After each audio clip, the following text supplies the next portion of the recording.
Red Nation, are we here? The best show for Chicago sports.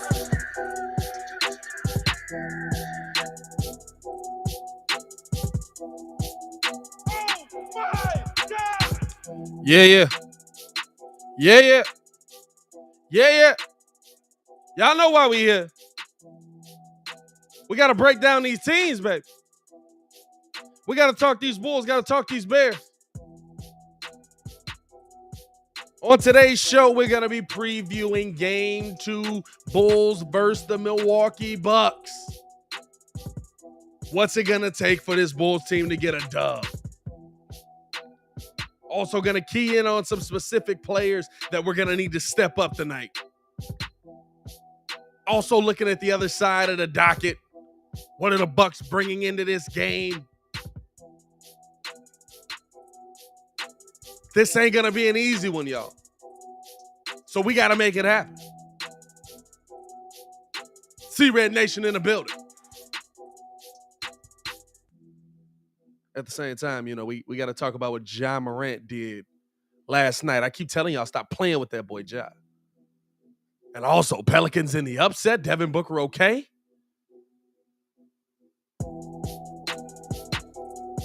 Let's get it. Let's get it. Let's get it. Let's get it. Let's get it. Let's get it. Let's get it. Let's go.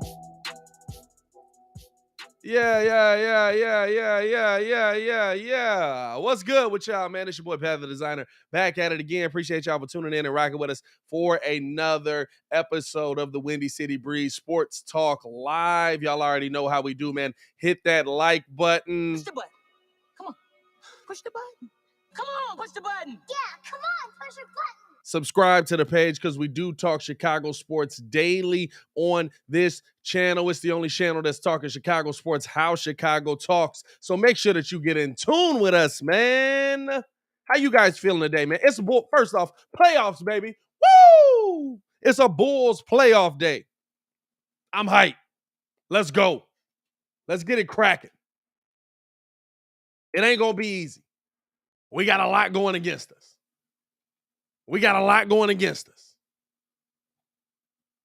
It ain't going to be a cakewalk. But you got to dig deep. You got to find a way to get you a dub, right?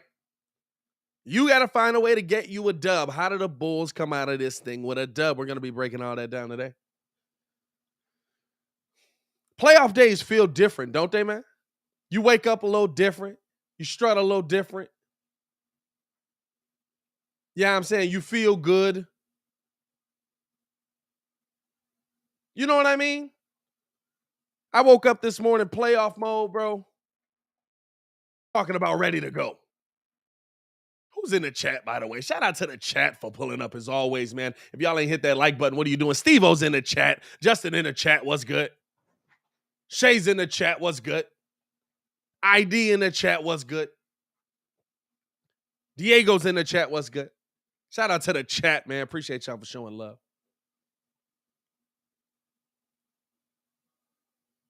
There's a lot to talk about with this team today.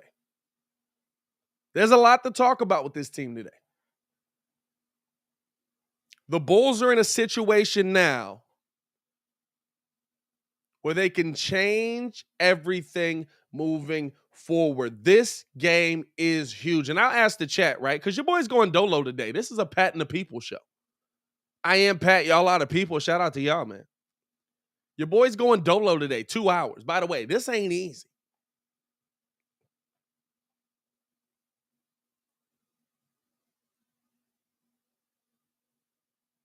Is it better for us to have lost game 1 and take game 2? I know game 1 was a heartbreaker. I know you want to get every game that you can, and it's not going to be easy coming in here tonight taking game 2, right? It's not like you got a cakewalk on your hands coming in here tonight taking game 2, right? It's not like you're coming in here playing the Atlanta Hawks with Ice Tray, who's chilly in this mug, coming in here tonight, right? You're playing the defending NBA champions. They're balling. They know who their identity is. They know what they do well.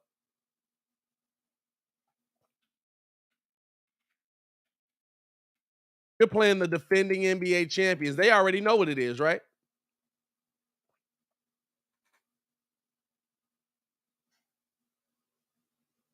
But in a situation like this, you've got your adjustments that you can make. You've seen what they do. Now you have to figure out, can you adjust back to what they do well? Now you have to figure out, can you adjust back to what they do well, right? Because they're going to come out. You've set the bar. I told y'all, Bulls have set the bar now. Now on the other side, the Bucks are going to probably match that bar. Let's not get it twisted.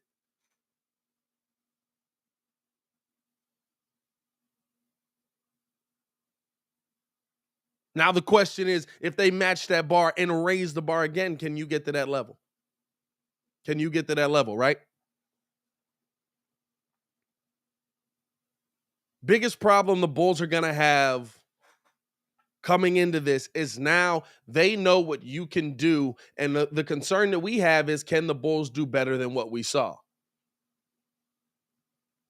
But there is that advantage for the Bulls. We always give that advantage to the other team, right? We always talk about the other team having that advantage as, you know what I'm saying? Like, they know what we're going to do now. Now we have to figure out what we're going to do on the other side of that. Like, yeah, they do. But it's still basketball. We've still got smart people in this building. We've still got good minds in this building. We also know what they're going to do now. Now, can we adjust to that? Can we play that level? Can we get to that, get the job done? And that's it. That's a whole different question, right? But now we also know what they're going to do. We also know how they're coming.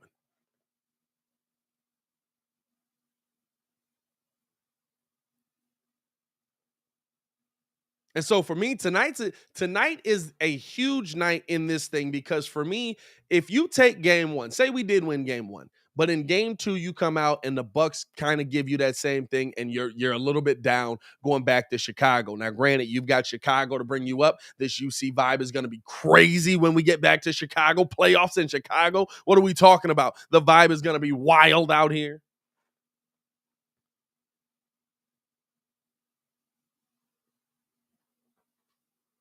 But that momentum shifts back to Milwaukee just enough that if they split in Chicago, right, I think that's probably good night, Irene.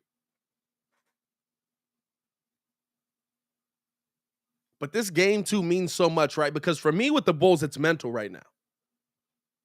For me with the Bulls, it's mental right now. You're telling me Zach LaVine all of a sudden can't remember how to score a basketball? How'd that happen? He can't remember how to shoot the three ball that he shot well all season. How'd that happen?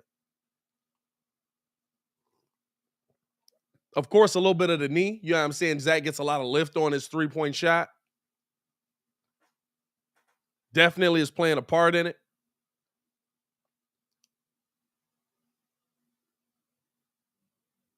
But the biggest thing for me is that everybody on this team seems to not be doing what they've done well all season. It's mental right now. I feel like they're in their own heads. I feel like they do understand what the number is on, hey, we haven't beaten this team. Hey, we haven't done this. Hey, we haven't done that. Hey,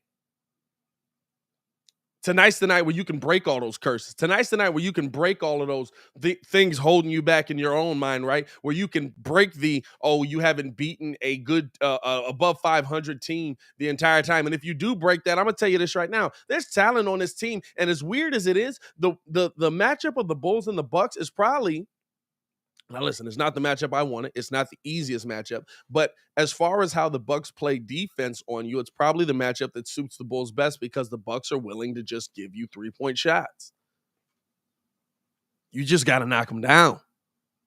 They're going to give you shots from 20 and out. You just got to knock them down.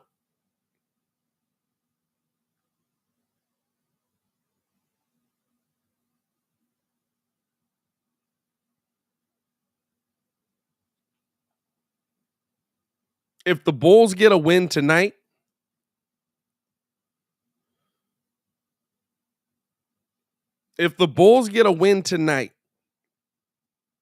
that win could be big enough to propel them to 2 wins at home, 100%. It would break the mindset that's holding them back. It would break the mindset that's holding them back. Now, I don't think that, not to say that they're going to come out and they're going to dub it up, right? All of a sudden they're killing the Milwaukee Bucks at home. But you can see it right now. They're tense, they're tight, they're not playing the same way.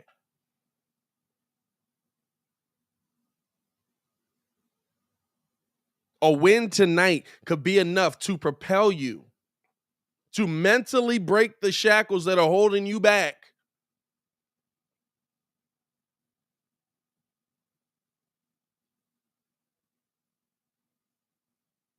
To the point that, hey, we can beat these teams. Hey, we can beat Giannis. Sometimes it takes one win. Sometimes it takes just seeing the ball going in.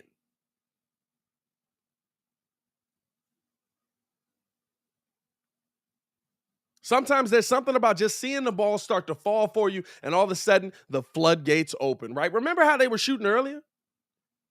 They were knocking threes down left and right. All of a sudden, playing those tougher teams, they're playing a little bit better defense on you, right? You're not knocking those threes down as much. They're closing out on you.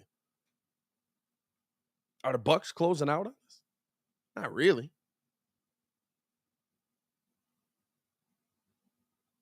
But it's like, it's almost like, right, this is a crazy analogy to put to this.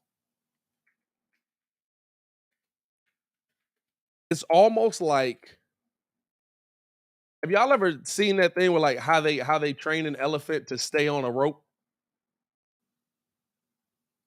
They tie the foot up when it's a baby, and it's like this huge, it's essentially a huge chain, a huge rope, and the elephant's not strong enough to break through it when he's a baby. Shout out to Matt Tate holding this like.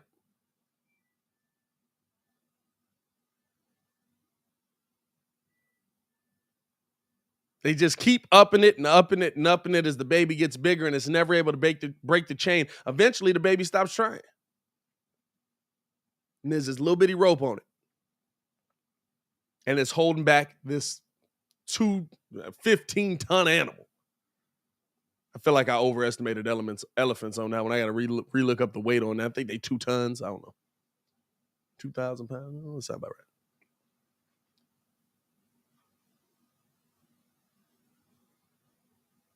That's the Bulls right now. I've seen Zach LaVine shoot threes. I know he can shoot them well. I've seen Kobe White shoot threes. I know he can shoot them well. I've seen DeMar DeRozan's mid-range. I know that it's lethal. I've seen Vooch shoot 38%. I know he can do it. Up here. Game 2 is that big for you. Game 2 can open up the floodgates. Game 2 can be the game that changes everything for you moving forward, and you have to get this game. Play this game like you're getting eliminated tonight. This should feel like an elimination game to the Bulls. Because I'm going to tell you this right now. You go down 0-2 coming back to Chicago, yeah, you've got the hometown feel. Yes, you do play well here at home. There's always the possibility of tying the series up, right?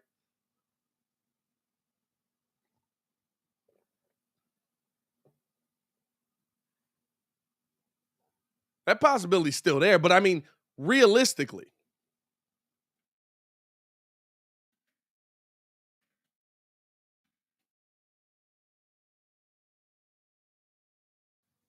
you're going to feel, if you thought you were pressing now, you're going to be pressing twice as much there in that situation.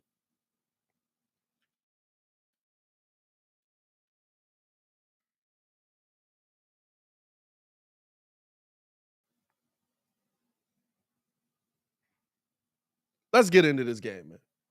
Let's look at what we got coming in tonight. I know there was some concern from people that Caruso might have been injured. Looking at the injury report tonight, only people out is Lonzo Ball and Matt Thomas. By the way, what the heck happened to Matt Thomas? Now, listen, I'm not saying I want to see him out there on the court. Maybe in that last game, I'd like to see somebody that can knock down a three. But what happened to him? Like, I never even saw him get hurt, and then, like, he was just done forever. How the heck did he get hurt? How the heck did he get up out of it? What happened to Matt Thomas, dog? I don't know.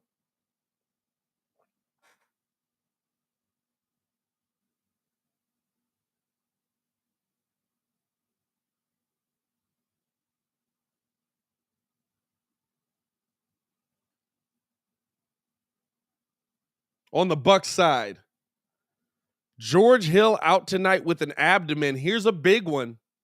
Now it's the playoffs. I don't know. But Bobby Portis is a game time decision tonight with a calf injury. They've still got a ton of size on their side, but that does make a difference. That does make a difference. They've still got a ton of size. It's not like they're going to come out and they're going to be, we're not going to be able to play big without Bobby Portis down there. But you know what? Him coming off of the bench, having that shooting ability, now they still got Serge Ibaka there, who can shoot, who can play, but not with that same level of motor that Bobby Portis brings, that engine that Bobby Portis brings. And that makes a difference if he can't go. Now, it's the playoffs. I will say this. It's the playoffs. If there's any shot Bobby Portis can go, I guarantee you he's going to punch somebody in the face and say, let me go.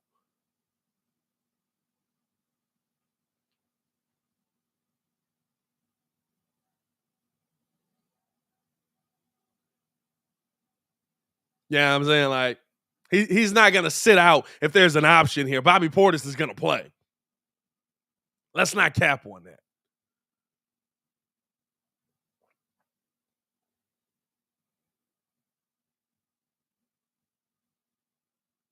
How do we keep them down? Bulls did a good job in game one, right? The Bulls did a really good job defensively in game one. I like how they came out. I like how they attacked the Bucks. I need to see that same intensity off rip, right? The other thing is what brought that intensity? Hey, listen, Caruso, I love the energy you gave me. I love the defensive energy you gave me. I love to see what he did on the court out there. And you need him out there, right? Because these are the moments where you need those guys that are going to calm you down. These are the moments where you need those guys that, hey, listen, but we're okay. We're here. We're in this situation. We're okay. This is what you need tonight. But I also need you to be productive on the other end of the floor. I get he's got the wrist. And they're going to give him that three-point shot. I understand he's got the wrist injury. They're going to give him that three-point shot. It just is what it is, right? But you have to find a way to be effective on the offensive end. If the three-point shot ain't it, finding somebody else who's open for the three-point shot. If your wrist ain't cooperating with you know what I'm saying? Like, this is the big thing for tonight. I need to see this Bulls team absolutely understanding that it's not about your personal accolade. And not to say Caruso doesn't. Hey, I think Caruso's the main guy that probably does, but it's not about what your personal numbers are. It's not about what you're getting done tonight. It's not about how you play tonight. It's about if the Bulls come out of this thing with a win. It's about if the Bulls come out of this game with a win. That's what it is.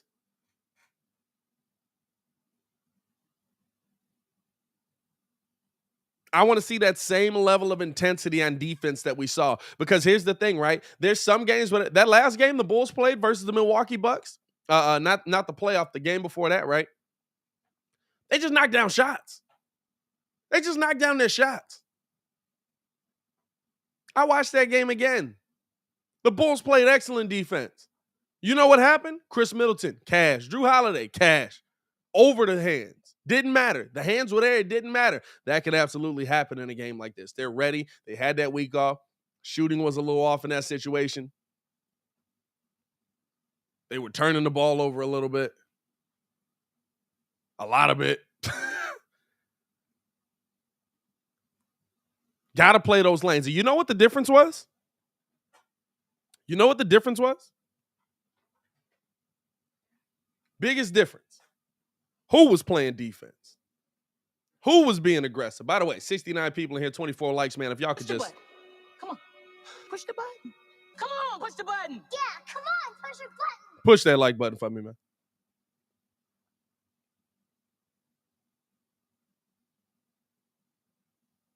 Who was playing defense? It wasn't just Alex Caruso, right? Caruso's going to play D. We know that. We know Caruso. It wasn't Patrick Williams. Patrick Williams was going to play D. Zach LaVine was getting in on it. Excellent rotations, crisp rotations. We weren't leaving. There was a couple times we left a couple of guys open out there, right? But it wasn't an entire game of like, yo, why the heck is that man in the corner wide open? We weren't talking about that all night, right?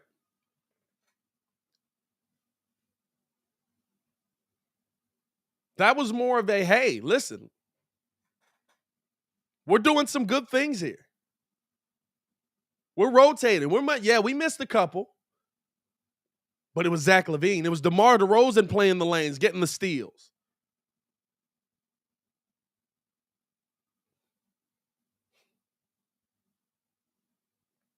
DeMar DeRozan coming up behind Giannis, snatching the ball out of his hand, taking off on a fast break. Here's the other thing I need to see from the Bulls.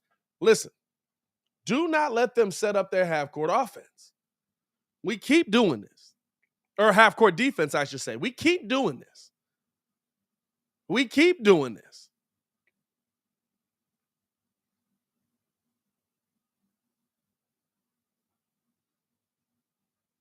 I would see us get a steal. We had 21 turnovers. We'd get a steal. We start heading the other direction.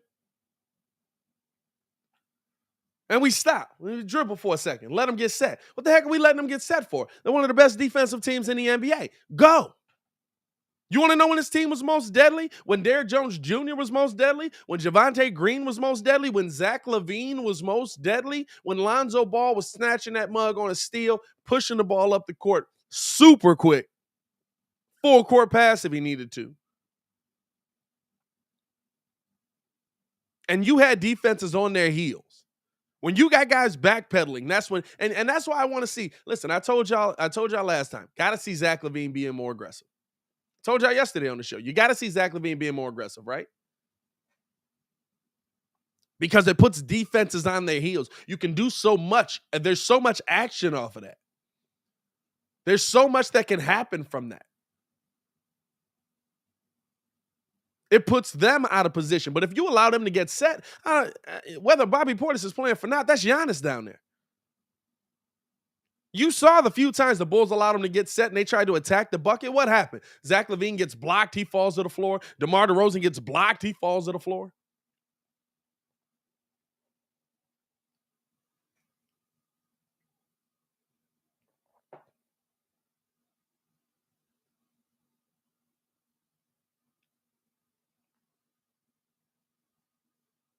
It's just not going to get the job done.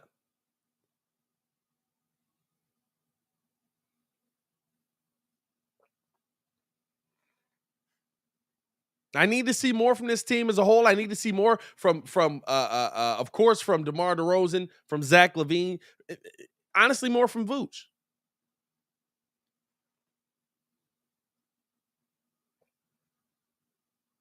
Not to say he didn't have a good game. He was the engine for us. Keep doing what you did. But in this game, too, listen, we brought you here because you were 38% from the three-point line. I think he was shooting 40 in Orlando at one point.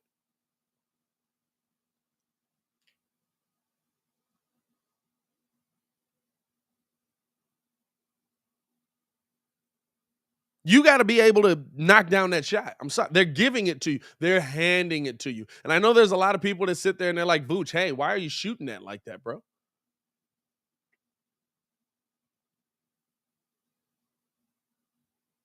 But that's what happens when you allow them to get set. That's the difference in your offense. You want Vooch to stop shooting those threes like that? We need to see this Bulls team running. When they put the pressure on them and they don't allow them to get set in the half court, it does a lot to that defense. You saw Memphis doing that the other day versus Minnesota. Memphis is a very fast-paced, fast-break offense. This Bulls team needs to be a fast-break offense. At one point, we led the NBA in pace of play.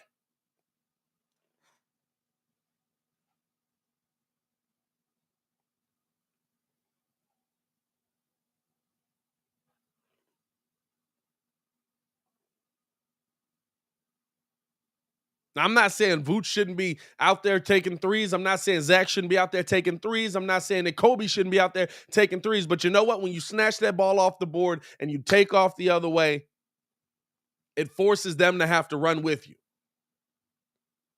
It puts their defense in a position. Now, you got to be able to play it, though. And you can't be running out to the three-point line. That's why I love seeing what Zach LaVine did with DeMar DeRozan during that game. I love that. DeMar runs out to the three-point line on a cut. Zach LaVine's down there with two guys on him. DeMar wants to pass out. Zach tells him, no, cut with me. I can get you the ball. Cut with me.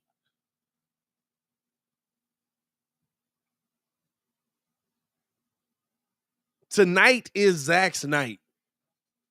If tonight's not Zach's night, we might be in trouble. If tonight is not Zach's night, we might be in trouble. Not to say I don't want to see DeMar cooking. But if tonight's not Zach's night, we might be in trouble. Zach LaVine is so key to the Bulls' success. I talked about it yesterday. He's so key to what this Bulls team wants to do.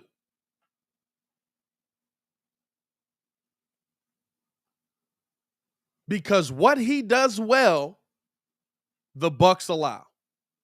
They give up the most three-pointers out of anybody, and they have the most three-pointers made on them out of anybody in the NBA.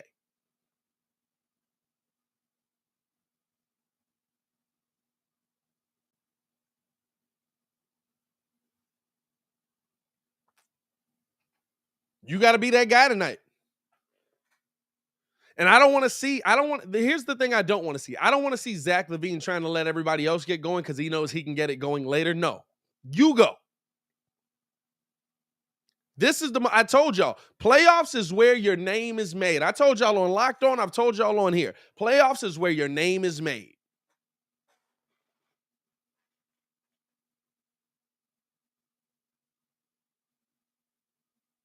It's time for Zach LaVine to make a name. It's time for Zach LaVine to make a name.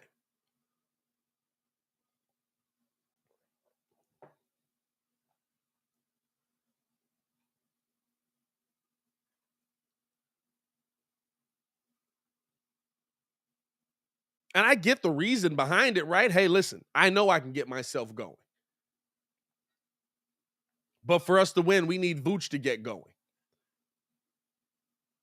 But for us to win, we need DeMar to get going. But for us to win, we need Kobe to get going. I understand the logic behind it. I love the confidence. But you know what? The Bulls need you to get going for them to get going. It's not the same team you had last year. I feel like Zach's dealing with a little PTSD out here. It's not the same team you had last year, brother.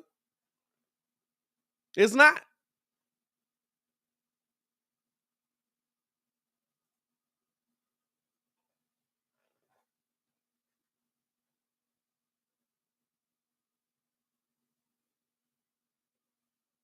Last year's team, yeah, you got to get Denzel Valentine going. You got to get Wendell Carter going. You got to get Larry Markkinen going because when they're going, you know you can get a dub. And Zach LaVine knows in the fourth quarter he's going to get all the shots he wants. This ain't that team no more. We're in a better place.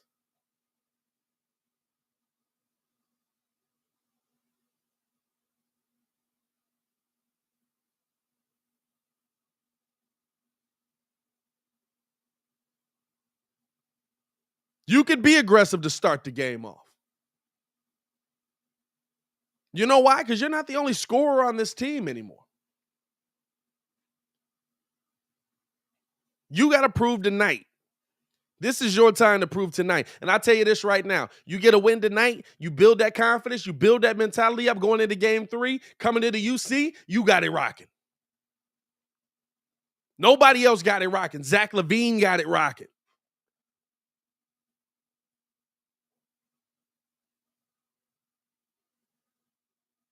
And I respect Zach for the way he plays. I do.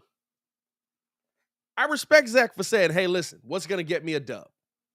What's going to get me to the playoffs? What's going to get me to the next level? I respect that.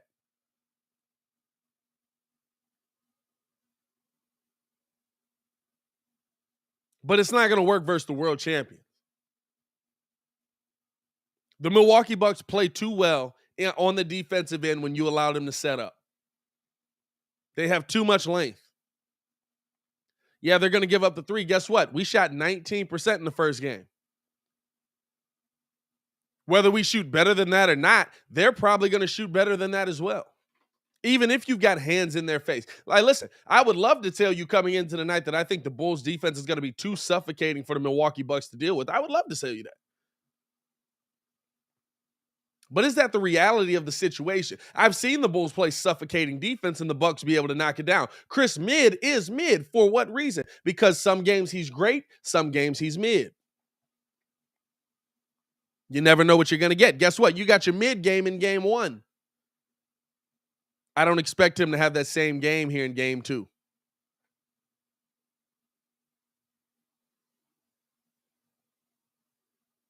Drew Holiday struggling in the post. We haven't seen that much. Now, that could be a situation where because it's Caruso on him and not Ayo Dosunmu, starts off a little bit different. I actually like that switch up by Billy Donovan in that situation. I think that's the good move to go to, especially with the young fella. You want to build some confidence in him as well. You don't want him out here just getting cooked left and right, and he's getting killed in the playoffs. And you don't want to get Drew Holiday going early.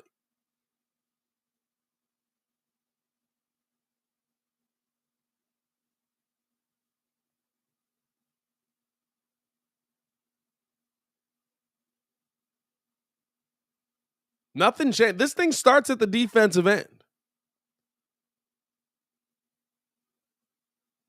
Whether they're knocking down their shots, and here's the thing, right? What did we see in that last game? They were knocking down their shots. You weren't knocking down yours, so the defensive intensity started to lax. We can't see that.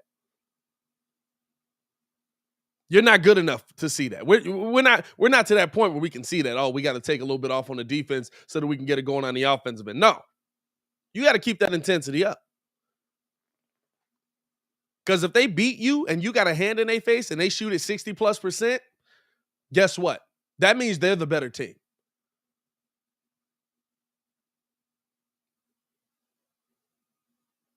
That means you went up against the world champions and they put it on your head. Do I like it? No. Do I understand it? Yes.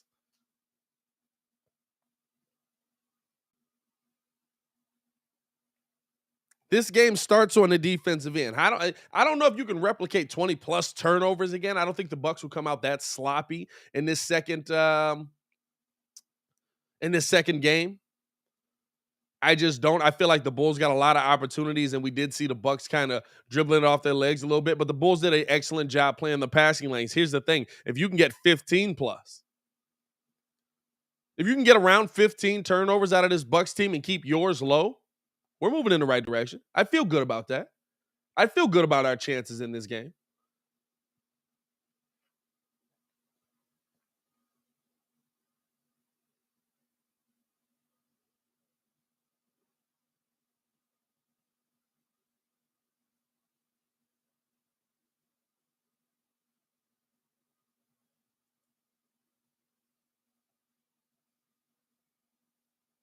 That's going to be key.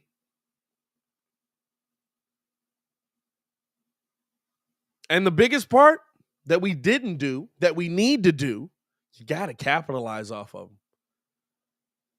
What did we end up with? Thinking that game one, let me double check here. By the way, White Sox doubleheader today. They had 21+ turnovers. We had 15 points. We had 11 turnovers. They had 14.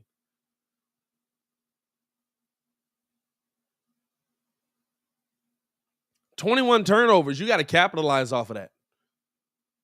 And that's why I say you can't allow them to get set. You can't allow them to set up in the middle. You can't allow them to set up their defense. You get that ball, you take off. There was a lot of times Bulls got the ball. Hey, we got it. Let's go. Let's slow the game down. No, don't slow the game down. I don't want to see this game slow down. I want to see you attacking. I want to see you going. And for me, right, because Caruso's not really that guy. Caruso's the methodical guy. He's not gonna take off up the court. We saw Kobe White do it a little bit. But who's that guy? Zach LaVine had 10 rebounds, and how many times did he grab it, kick it out?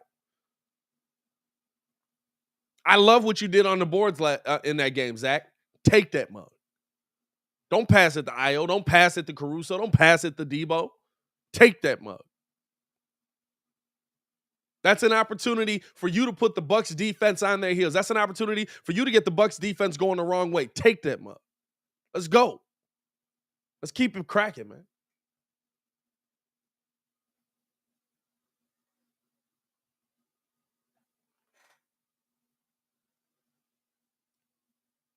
I appreciate y'all for pulling up and rocking with me this morning, man. We're going to keep it pushing. We're going to keep breaking down these Bulls, man, getting to specifics of the game. Appreciate y'all for showing love. If you guys can't stick around for the whole show, man, make sure you tune in on the Contender. Listen live on the Contender. You can hear nonstop sports talk while you're on the clock. You can hear me on the go. Shout out to my boy Ringo as well, man. Ringo ain't here, man. Had a little doctor's appointment today. Believe he got a clean bill of health. I saw him in the chat a little bit, man. So shout out to Ringo for pulling up on us, man. I love this time of year, dog. This is the time, bro. This is the time.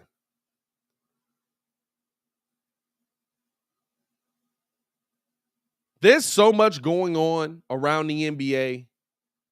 And we're getting ready for football coming up. And we got baseball on the docket. And hockey's in it. Blackhawks.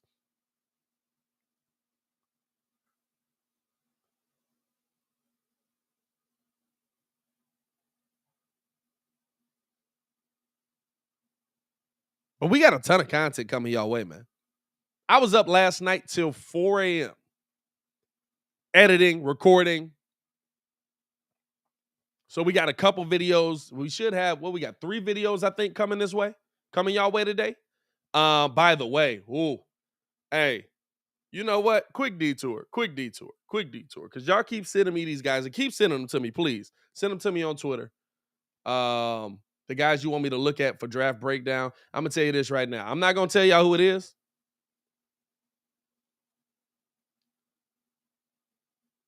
But there's absolutely a player that I watched last night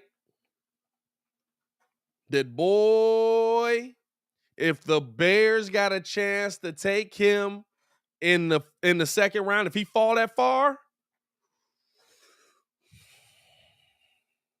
y'all wait for the video. The video's dropping on that one at 3, I believe. The video's dropping on that one at 3, I believe. Man, nah, it ain't Chris Olave. I don't even think I watched his tape because to me, Chris Olave, I don't think there's any chance he falls to us. But man, look, this boy a dog. Also at 2, we're going to be dropping, I'm going to have my 3 keys to a Bulls victory as well in game 2. 3 specific things that I think they need to key in on. Rage in what position? He'll wide out. And that's if the Bears go wide out. I kind of said that in the video too. I'm like, if the Bears go wide out, that's a game-changing player. I don't know if they will. They might go defense the whole time. I got to start looking at some of these DBs.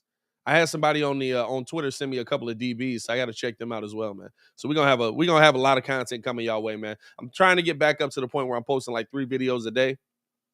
I'll tell you this though. Y'all remember this? Y'all remember how like I used to post, bro? And it's wild to me. I realized this yesterday. Shout out to all if you got kids in here, y'all, they can confirm this, right?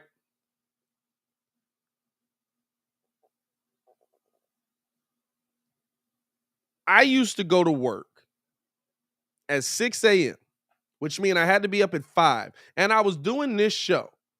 So it meant I had to be up at 4 to record my video that I was going to drop at noon. My video that I was going to drop at noon, I would edit throughout the day at work.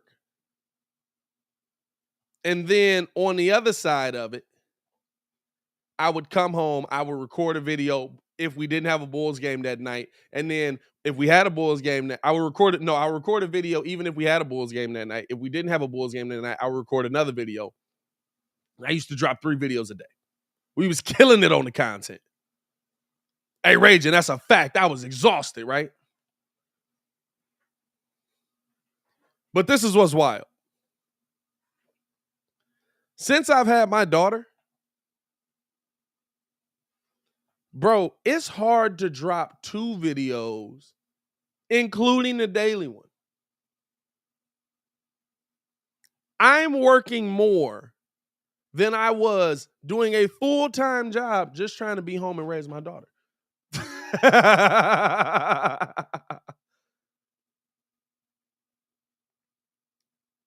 That's crazy. That's crazy to me, bro. I realized that yesterday and I was like, dog, I had no idea. I had no idea. Shout out to all the parents out there, man. Shout out to all the dads that's out here raising these babies out here. Bro, I'm talking about, I'm sitting here, I'm looking around, and it's literally like, I'll be sitting on the couch with her. I'm just like, oh, I'm just holding her right now. I can do something. Like back in the day, bro, I used to be working, literally posting, responding to y'all comments. Dog, doing so much stuff all at once. Now, if I'm holding my baby, it's like, bro, I'm holding the baby. Like, what you want me? Like, I still might respond to some of y'all comments, bro. But like, and that's why my fault if I'm not responding to as many comments as I used to. Y'all know I used to get every single comment.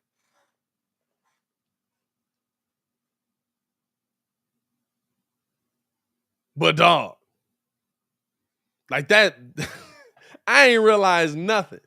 Bro. You ever had that moment where you just understand your parents instantly? You know what I'm saying? You ever had that moment where you just like, you got to call your mom up and be like, my bad. Hey, listen.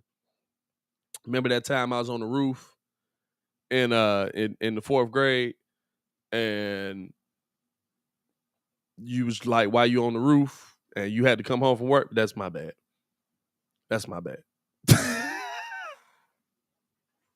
Hold up. We got breaking news in here. Shout out Baki, always hitting us with the tweet. Let's get the woo! We got spicy news. Per Jeff Darlington, Deebo Samuel has requested a trade. He did not want to discuss the specific reasons behind his request, but he has indeed let the 49ers know his desire to leave the organization.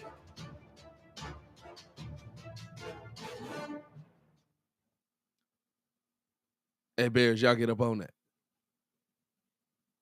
Hey, man.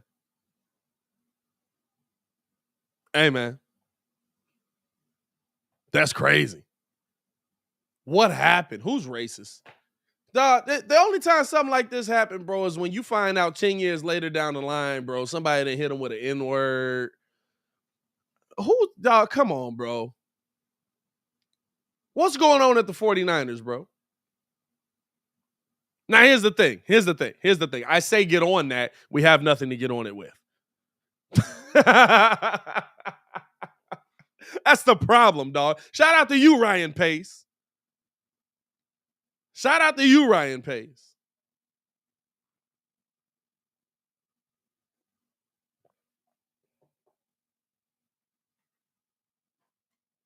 I mean, dog, like that's one of those, bro, where it's like, now I'm like completely intrigued. I'm like, what the heck is going on?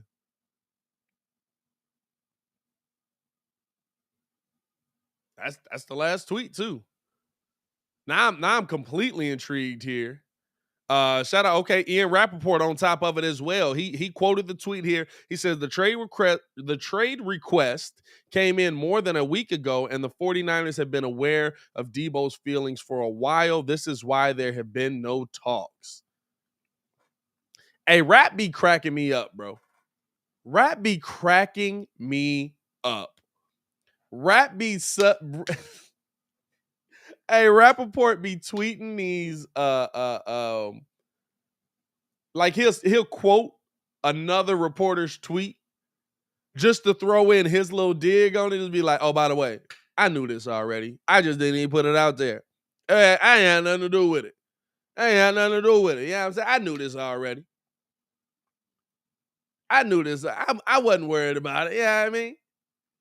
That's funny. That's interesting, dog. That's very interesting. That's a game changer right there. Where does he go now? I don't know if the Bears have enough to get Deebo in the building. I'm not gonna lie to you. Deebo, no, hey, you know what? Now I know, to be honest with you, I know we don't have enough to get Deebo in the building. Tyreek set the market on that.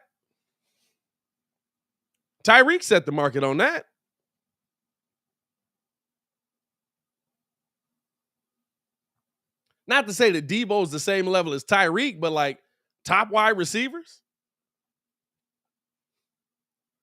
Top wide receivers.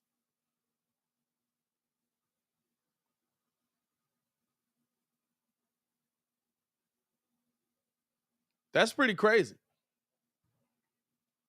Where does he end up out here? Who does he fit best with? He's such a dynamic player. Cleveland? Deebo to Cleveland? I can see Deebo to Cleveland. It's not about being able to afford him, dog. It's a trade. I see people talking about we have $122 million, we can afford him. It's a trade. I'm not saying we can't pay him. We don't have enough to go get him. It's not about cap space. But you have to have a deal on the table that the 49ers want to take for us to get the player in. I understand how the trade machine sets things up, y'all, but they don't want Eddie Jackson. Eddie actually might make too much money for that deal.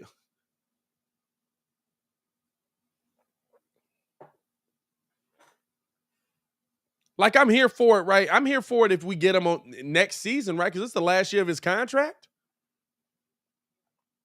I'm here for it if we can get him next season. Let him go play somewhere else this season. We ain't ready to win anyway. You come in the next season, all of a sudden, hey, we're I bet the Packers wish they had waited now. I bet the Packers wish the 49ers ones ain't sending them to the Packers. I tell you that right now. The 49ers absolutely ain't sending them to the Packers. He's probably going to the AFC. But yeah, I don't think you like in a trade deal, right? Like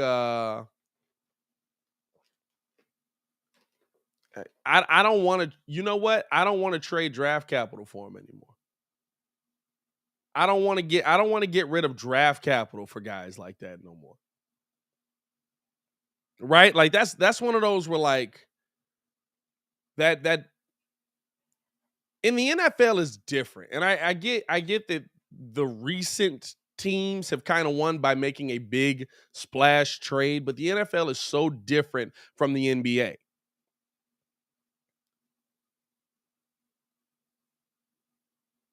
The NFL is so completely different from the NBA. You need those draft pieces to be successful. You need those draft pieces to build your team. Even if it's not the superstar guys, you have to find those glue guys.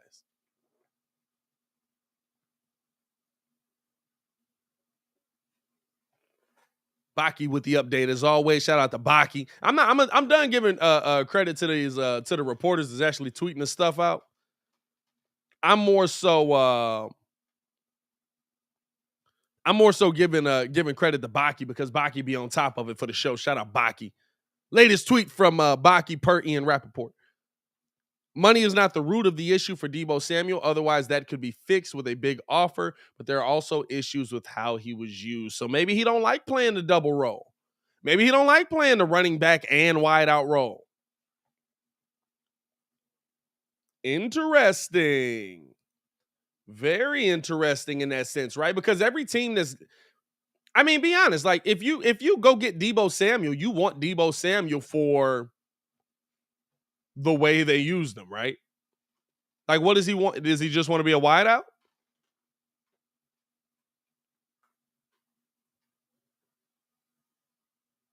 Does he just want to be a wideout in this case?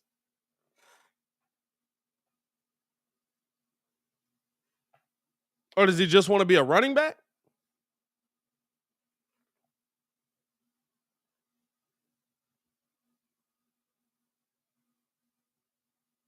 You know what I'm saying? Like, I don't know. Because now it's weird. Now it's like, all right, well, if you don't want to be used, like you get him to use him that way, right? I don't get Deebo Samuel just to be a wideout, which he probably could. He's probably going to be a great wideout.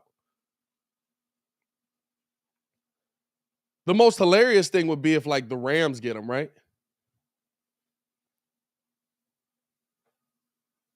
It'd just be like, how do they keep adding? Fam, I don't know who's over at the Rams, by the way, but shout out to that guy. When I tell you the Rams literally every single day find a new way to get some star player in there for like a 4th round pick and a used donut. And then they trade that star player for a 1st round pick.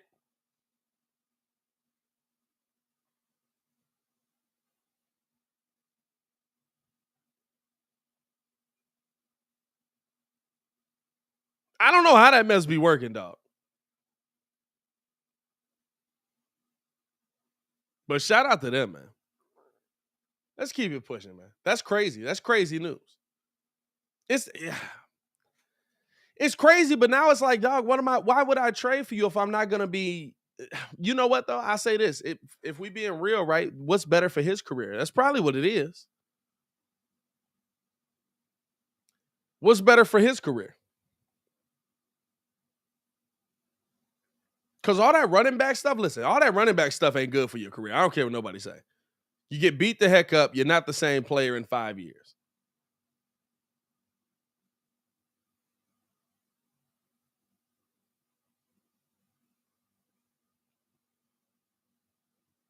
Everybody's freaking out now.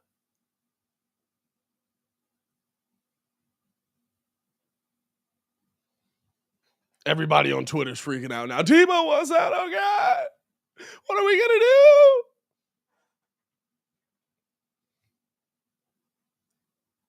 Hey, Renewable, that's a fact. Rams out here doing Madden trades, bro. That's a fact. The Rams out here doing Madden trades.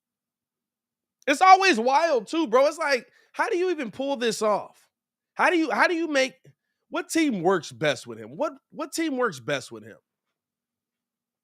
If he's playing, right, like you almost have to ask what position he wants to play. That's the part you don't know. What position does he want to play? Does he want to play wide receiver? Does he want to play running back? What does he want to be? Because if he only wants to be a wide receiver, there's a lot of teams that he fits with. If he only wants to be a running back, where does he go, right?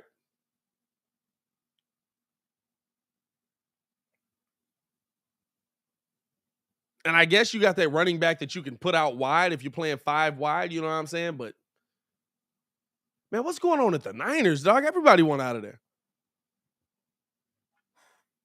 That's crazy. And this is why you got to keep, listen, this is why you got to keep your draft picks. Things like that, that's why you got to keep your draft picks. You never know what people are going to do. You never know what people are going to do.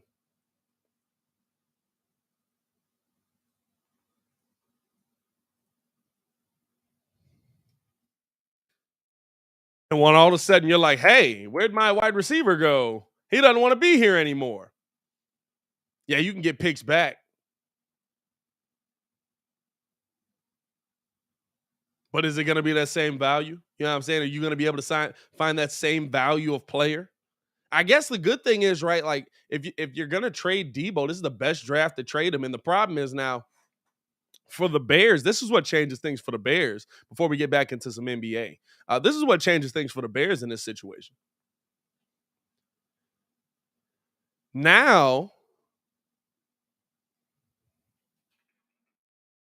there's another team that's going to be in the wide receiver market.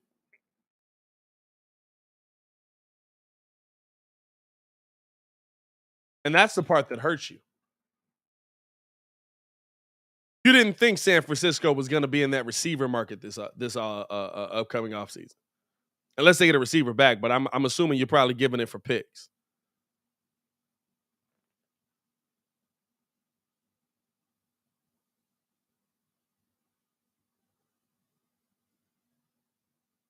Now you've got somebody else in the receiver market for you that's sitting ahead of you. That could cut down you possibly getting your guy, right? That's tough.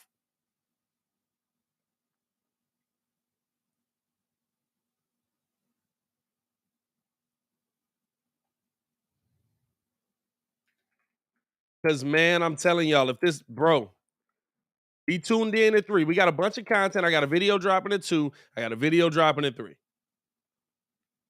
And I think we got a video dropping at 4.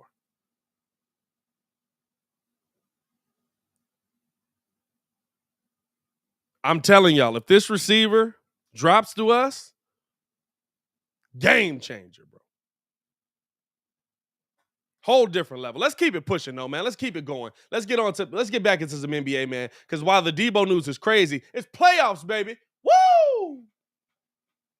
Hey, but before we do that, I gotta tell you about a little company, man, that has joined up with us and is sponsoring us right here. Let me tell you a little bit about Blue Chew. It's time to dig yourself out of that winter hibernation. Spring is here, fellas, and it's time to get sprung with Blue Chew. That's right. This episode is sponsored by Blue Chew. Guys, confidence can take you far in life. It can also help in the bedroom, especially when it comes time to step up to the plate. That's where Blue Chew comes in. Blue Chew is a unique online service that delivers the same active ingredients as Viagra and Cialis, but in chewable tablets and at a fraction of the cost. Had a homie back in the day hit me up, say, yo, Pat, what's good? See you killing the show. You're doing some great things. Listen, got to chop it up with you, though, man. I got this issue. I don't really want to go to the doc about it, though. I told him, bro, listen, I already heard. I know about it. Don't worry about it. Let me tell you right now. Sign up at bluechew.com. The process is simple. You consult with one of their licensed medical providers, and once you're approved, you'll receive your prescription within days. The best part, it's all done online. No doctor's visits, no awkward conversations, and no waiting in line at the pharmacy. Blue Chew tablets are made right here in the US of A. And so guess what? They're prepared and shipped direct to your door in discreet packages real quick. So here's the thing, y'all. If you could benefit from a little extra confidence when it's time to perform, Blue Chew can help with that. And we've got a special deal for our listeners today. Try Blue Chew free with the promo code Windy City at checkout. Just pay $5 in shipping. That's bluechew.com. Promo code Windy City to receive your first month free. Visit bluechew.com for more details and important safety information. And we thank Blue Chew for sponsoring the show. Let's get back into it. As kids in the chat, shout out to the pettiest man alive in the building. Hey man, this conversation mad discreet. We keeping it cool out here, brother.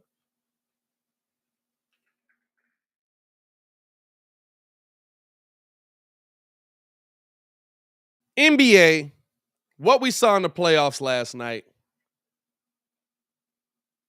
Clap it up with Blue Chew.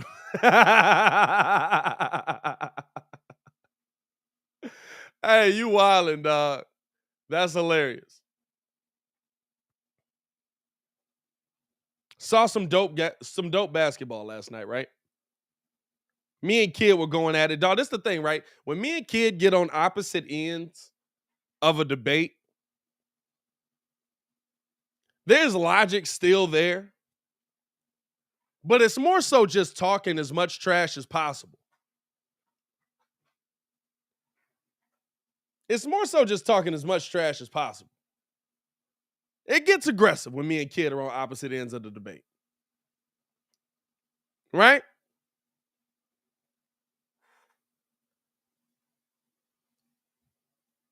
That for us has been Ja Morant going head up against Anthony Edwards. The Memphis Grizzlies going up against the Minnesota Timberwolves. He's been on the Anthony Edwards side. I'm a Ja Morant guy. Y'all already know how I get down.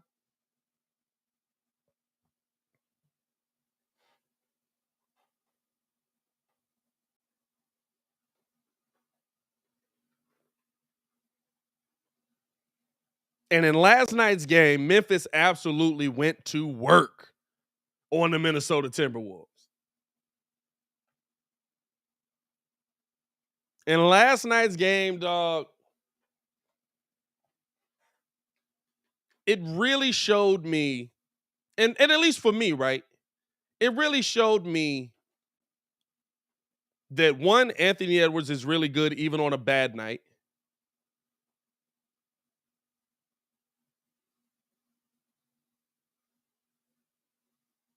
And two, Cat ain't that dude. Game one, Cat comes out killing it. Love it. Here we go. Let's keep it going. Boom, boom. We eating. We out here. We killing it. Cat ain't that dude. Not in the playoffs. There's some dudes that's built for 82. But you can't give me a 5 turnover, 5 foul game. Did get 15 and 11, but hey, you already know. That's not the recipe for success in that team. And I will say this. Here's the thing. Shout out. You know who I give the most credit to in that game we saw last night?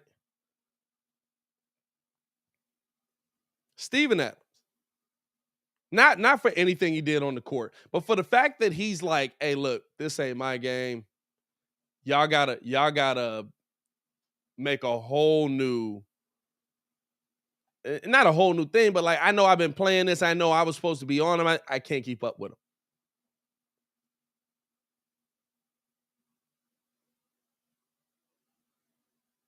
That sacrifice to win. That as a Bulls fan, that's what I want to see. Not the minutes thing, but that's what I want to see from Deebo. I want to see that winning means more than anything else. I want to see that when my coach comes to me and says, hey, we're going to put Jaren on him, we're going to make these adjustments, you might not play that much this day.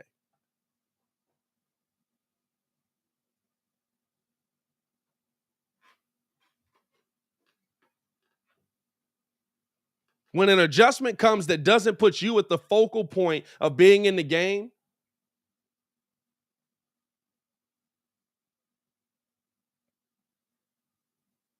hey, whatever we got to do to get a dub out here, baby. Whatever we got to do to get a dub out here. And the problem is, right, as good as Anthony Edwards is now, the Minnesota Timberwolves did an excellent job on Edwards last night. He ended up having 5 turnovers. Couldn't really get his shot going throughout the night. We know normally he's able to make those tough shots with a hand in his face. I mean, they were all over him. I think he shot one off the top of the backboard. Yeah, I'm saying for a 24-second. Like, he just had some tough times last night. It happens. It's the playoffs. It's his first playoff. I'm not expecting him to be God every single night. I think he's going to have a bright future. I think he's going to be a dog in this NBA. And I think him and Ja Morant in the playoffs is going to be fun for a long time to come. But here's the thing. Kat, you've been here before. Kat, you've done this before. If anything, this is your playoff to prove it. If anything, this is your playoffs to prove it.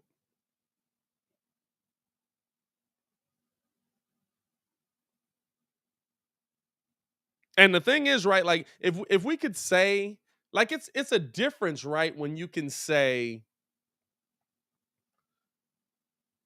hey, the refs are hosing me on these calls. I'm missing these. They're not what's the word? They're not calling this evenly. You know what I'm saying? We kind of saw that, Giannis over the back By the way, I didn't say it today. And listen, even though we got more calls in that game one, I'm going to tell you this right here heading into game two. You ain't going to get them calls. You ain't going to get them calls. It's okay, Bulls fans. It's okay. We're going to be upset about them together. We're going to be upset about them together. But this is the thing. Cat be doing so much extra stuff to foul. Cat be making it obvious. Cat be doing obvious fouls and then got the nerve to look up and be like, wait a minute, me? Fam, when Cat, when they hit Cat with the offensive foul on the jump shot, Cat goes up for a jump shot, bro, for a three. I don't think it didn't go in anyway. He was off all night anyway. Cat went up for a three. And like pulled up, but then like Jordan logoed the leg. I was like, what are you doing? What are you? You're 7 feet tall. Do you think they don't see you?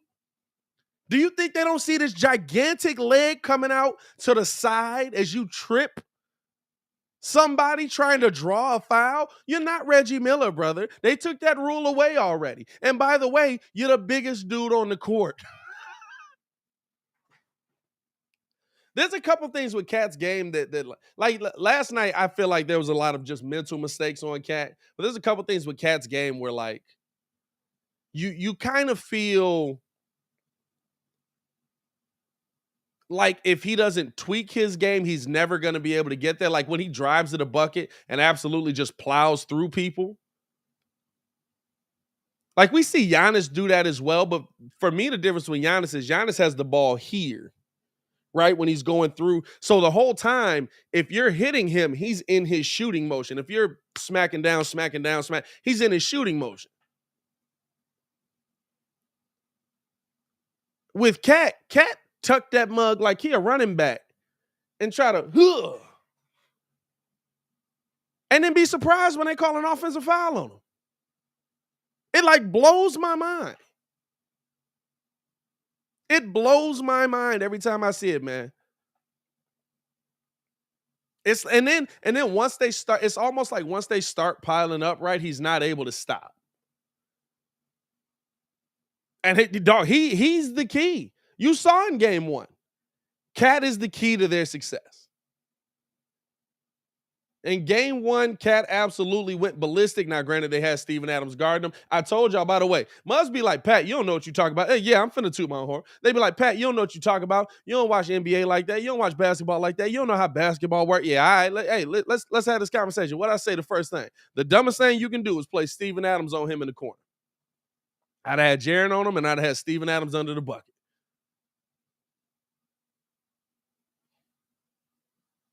What'd they do? Nah, I didn't expect them to just sit him down. I thought just have Steven Adams under the bucket. But good Lord. Come on now. But it's just wild to see, bro. It's like seeing Cat play. It's like, fam, I almost hope he's better. I want him to be better. But it's just such a you have to tweak. You have to tweak the things that you do that have become habit forming. And now you're not like when you start to struggle, right? You start to see him do those things.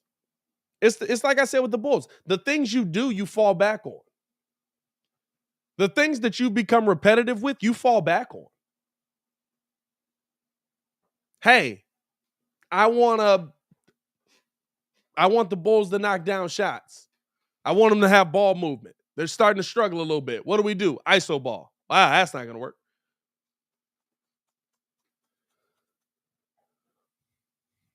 Right? With Cat, it's like, it's weird to say, right? Because he's got like, I'm the best shooting big man in the NBA. I'm that dude. Stop playing with me. And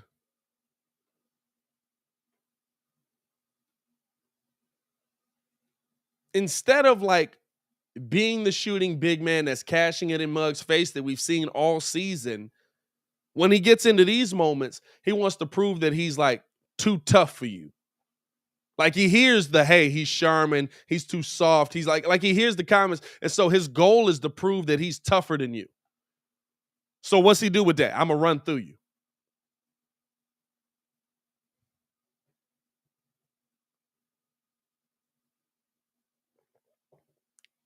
I don't need you to prove to me that you're tough. I need you to prove to me that you can win. You know how you prove to me that you're good in the playoffs? By winning them. That's what I don't want to see from like that's my one fear about the Bulls in this situation, right? I feel like the stigma of DeMar trying to get off of the name DeMar DeFrozen that he got out in Toronto, and then coming out in this playoff series and not having a good showing. I believe they made the playoffs once in San Antonio, right? Or the play-in. Did they make the playoffs there? I think they made the playoffs in San Antonio, right? And, he didn't have a great showing there either. His playoff averages aren't great either. But I don't need you to prove to me that your playoff averages can be great.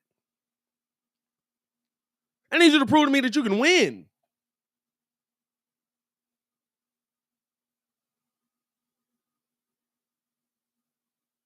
You're on the best team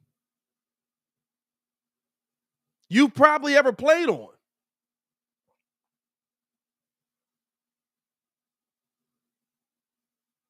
Shout out to y'all. Yeah, they lost in the first round to the Nuggets. Yeah, facts. Yeah. He made it that first year, right? He's on the best team he's probably ever played on. Move the ball around. You don't have to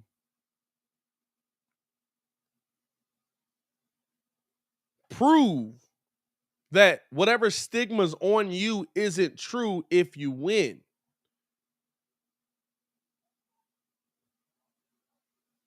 They said Chris Bosh was soft. Chris Bosh is too soft down there. He's a weak power forward. He's not that good. Yeah, all right. He a Hall of Famer.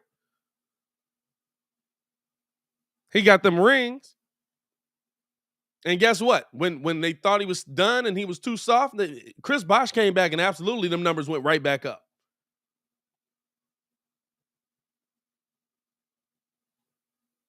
When Brown was gone and Wade was gone and Bosh was the only one left, I'm still cooking. I still got it. But I wanted to win. You know how many players have done that, dog? Kid in here. Who's the dude we always talk about on Detroit, bro? I can't think of his name.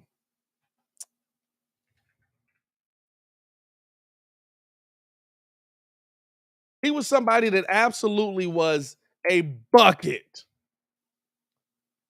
Let me see here. It would have been the 89 roster. Mark Aguirre.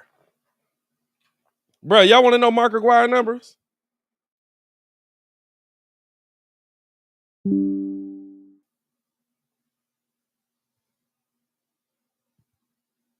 Mark Aguirre, before he went to the Pistons, he was on the Mavericks. 25 points a game, 5 rebounds, 3 assists, playing 33 minutes a game. Came to the Pistons in 88, 15 points a game. Won a championship in 89, 14 points a game. Won a championship in 90, 14 points a game. You think all of a sudden he forgot to how to play basketball? He forgot how to be talented?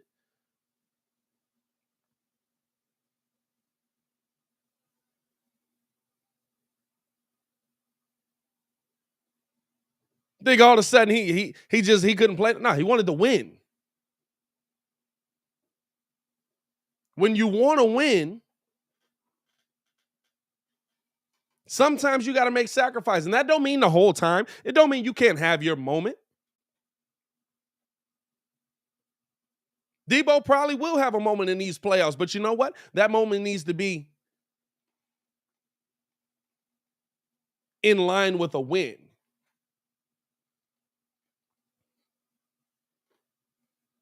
Cat can have his moment in the playoffs. Cat had a moment in the playoffs already. That first game, what did he get? 29 and 12? He was absolutely cooking the Memphis Grizzlies. 29 and 13. Shot 11 for 18. He was 2 for 5 from the three-point line, 1 block. He had a moment. I don't need you to prove to me that you're the tough guy. I don't need you to prove to me that you can go down there and bang with anybody. Who cares? If you can't, you can't. You know why? Because I know that you can torch him from the three-point line. Best shooting big in the NBA, Mr. Self-proclaimed. But I'll tell you this, he's got the numbers to back it up.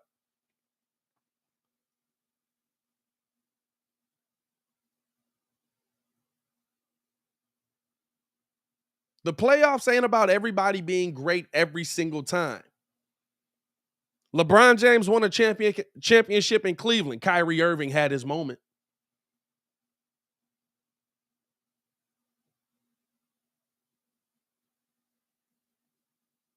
You think Kyrie was complaining at the ring ceremony about, oh man, wish I'd done more?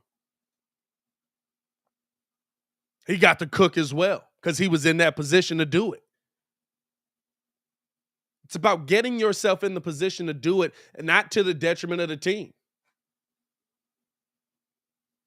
It's about getting yourself in a position to do it while not being to the detriment of the team. Because you know what? If you got 50 and a loss, who cares? You got 50, you lost. Who cares? If Deebo goes for 50 tonight, dope. We saw Deebo go for 50 in the playoffs. Lost by 5. Who cares?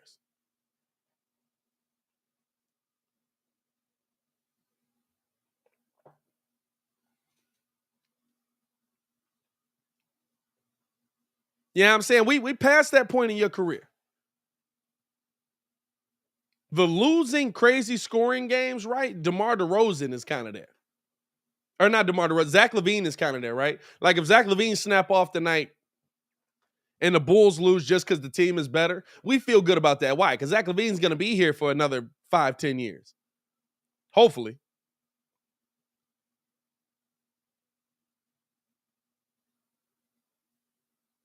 Right? Like that's a different, like at the age DeMar is 32.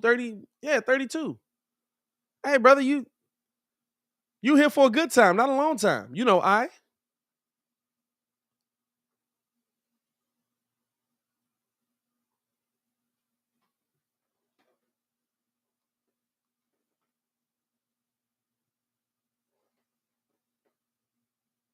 There's some players that they're all about, oh, I had to prove them wrong. I got to prove. You know what proves mugs wrong? Winning. Winning proves people wrong.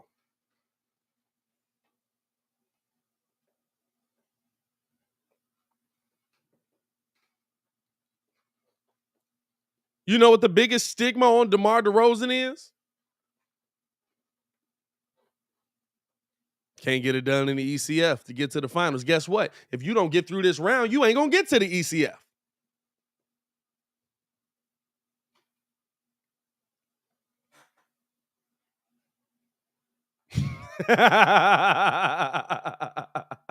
Hey, Renewable is hilarious with that. He said Kyrie is P Kids Blue Chew.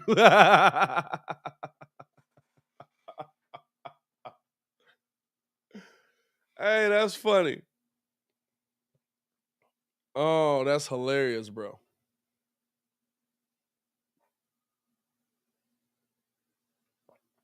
That was pretty funny. Shout out to Crit in the chat. What's good, Crit?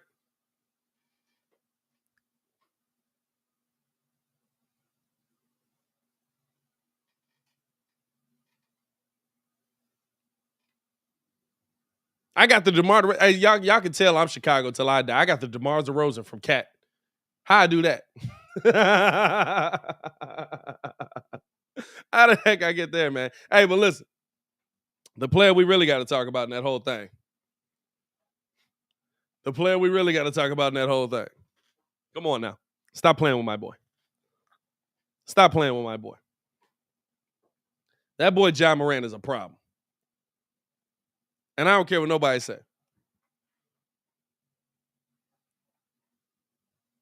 He got too much dog in him. He got too much of that dog in him. He sacrificed scoring last night. Everybody was like, "Oh, he ain't gonna get there. They gonna shut that down. They gonna shut that down in the paint. He ain't gonna be able to get them driving lanes." Oh, okay, That's cool. Still shot 9 for 16, 23 points, 9 rebounds, 10 assists. Everybody eats, B. Everybody eats, B. What we talking about?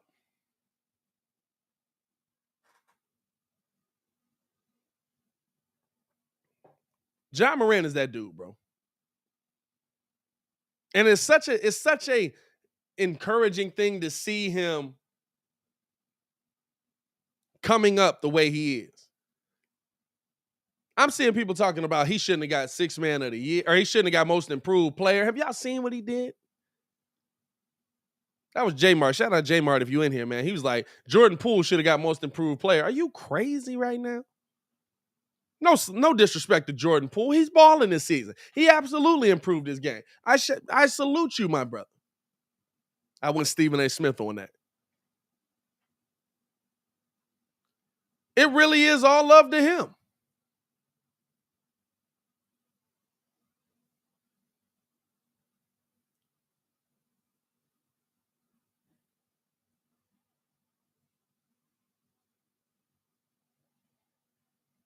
But the jump that Ja took this year is crazy.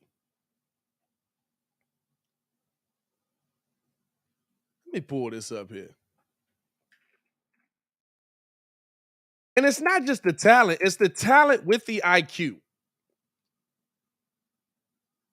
It's the talent with the understanding of the moment. In his first 2 years, he went from 17 points per game to 19 points per game. Didn't really up his assists at all. Rebounds pretty much stayed the same. Steals stayed the same. Blocks stayed the same. From year 2 to year 3, Ja Morant went to 27 points per game on 50% shooting. He shot 45% the year before. He's upped his three-point percentage to 34%, which is still pretty low for a guard. But he knocked down 2 of them mugs last night. Stop playing with him.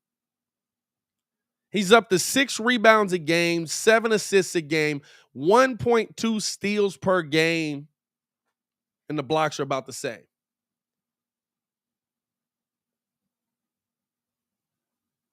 And that's not most improved player. What are we talking about right now? What conversation we even having right now? Come on, dog.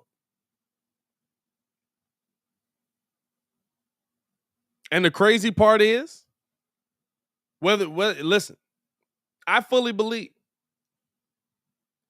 this team could go head up with anybody. Because there's a bunch of players that do things really well, and then there's Ja.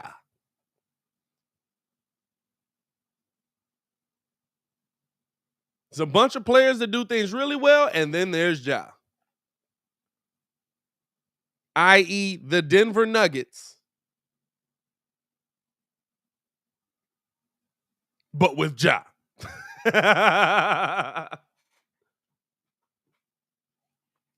You know what I'm saying, dog? Like they got a shot to do something special this season. They got a shot to do something real special this season. I'm excited to see what they're going to be, man. I really am. I really am. Looking at the other game, man. Hey, I told y'all. I told Ringo, you listen? I told you. Them Hawks ain't going to be an easy out. Hey, listen, I ain't going to lie to you. I think it's also scary about the Heat, right? We're going to say this while Ringo ain't here. I think the thing that's also scary about the Heat is that, like, they need somebody to have that crazy game for them every single time, right? They need somebody to have that crazy game for them every single time, and they almost always have somebody have it. Jimmy Butler last night, 45 points, 5 rebounds, 5 assists. He was 4 for 7 from the three-point line, 15 for 25 from the field, got to the free throw line 6 times, went 11 for 12. He also had 2 steals and no turnovers in that game. Bruh. It's so weird. That team is one of those teams, right, where it's like, look at the rest of them. Bam, 9-4-3. PJ, 3-6-2. Lowry, 9-3-2. By the way, Kyle Lowry, what the heck? Hold up. Hold up. We got to pull that up, by the way, too, man. We all gotta enjoy seeing this together, bro. Because Kyle Lowry, and y'all tell me if I'm wrong here, but I believe he's in the running for flop of the year. Did anybody see that highlight last night? Did anybody see that highlight last night? Hold up. See if I know I shared that mug, man. Cause I was dying laughing at right here. Hold up.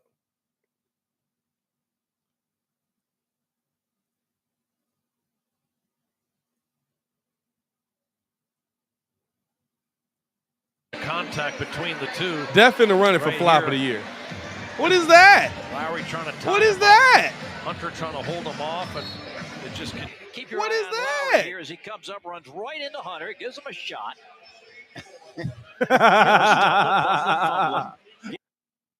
Hey, Ringo, that's your mans? Hey, Ringo, that's your mans?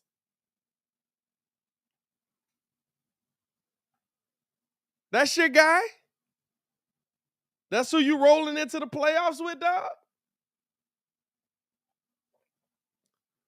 That man out here, big credit for flop of the year. I ain't mad at him. That's hilarious, bro. I was dying laughing when I saw that. Them mugs had me. I was just like, bro, like, but even with that, right? Even with the flop, Tyler Hero didn't have a crazy night. Gabe Vincent didn't have a crazy night. Duncan Robinson off of a night where did he get hurt? Did I miss it? Did he get hurt? Did he? Nope, didn't get hurt. Didn't get hurt. Off a night where he made 8 threes, played 6 minutes. Off a night where he made 8 threes, played 6 minutes. That shows you how much they believe in him making 8 threes again. And even with Jimmy doing all that, Atlanta still kept it close. Trae Young was 2 for 10 from the three-point line, but still got in 25 points, 6 rebounds, 7 assists. John Collins only 13 points, 10 rebounds, 2 assists. Hunter, again, 16 points. Nice game for him. Gallo and the rest of them, man. Oh, and Bogey. Oh, yeah, and Bogey, just in case you missed it. And Bogey. 29 points, 4 rebounds, 4 assists. Woo! Oh, we getting busy. Oh, that ain't getting active. We getting busy. Mitchell was good. That ain't getting active. We getting busy. But even with all of that, right? Even with all of that, still coming out on the L side. Shout out to Jimmy Butler for coming out and absolutely balling out. I ain't mad at him.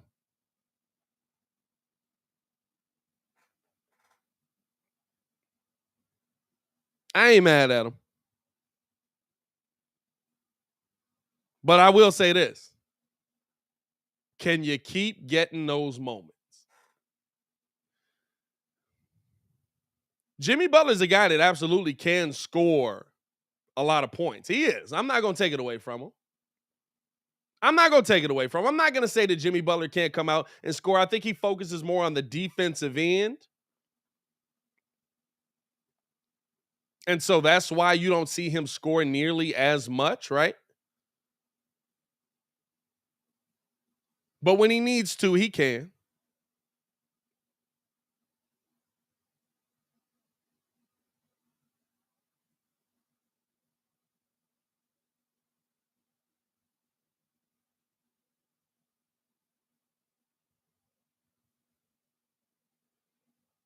But when he needs to, he can, right? But can he do that for an entire series?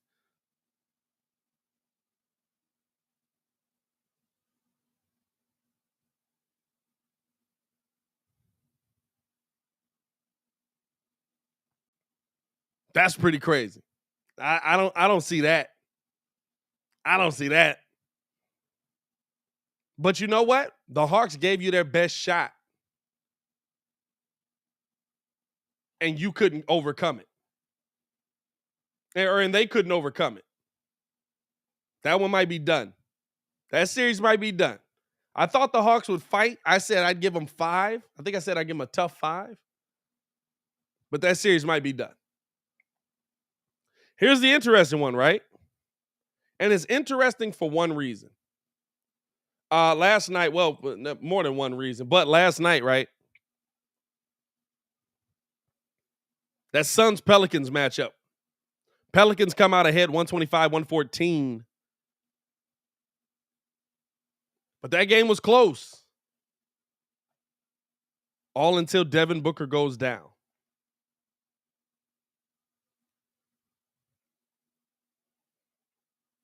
Brandon Ingram was cooking. Devin Booker was cooking. We were watching a heck of a game. And we didn't really get much of an update on it either. But I'll tell you this, the Suns' chances without Book in this series, slim, bro. Slim.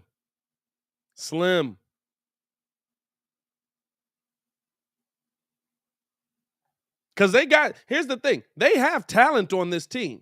We said that coming into this. The Pelicans have talent on this team. The Pelicans aren't a bad team. They just haven't been in this situation much. You got B.I. who hasn't been in this situation. By the way, making your name on the big stage. 37 in the playoffs, making your name on the big stage. Everybody was like, B.I. pretty nice, man. You know, we don't know what I'm 37, 11, and 9, 1 steal, 1 block. Who don't know B.I. right now? Me and Kid told y'all a week before the playoffs, 2 weeks before the playoffs, man, these months are different, bro.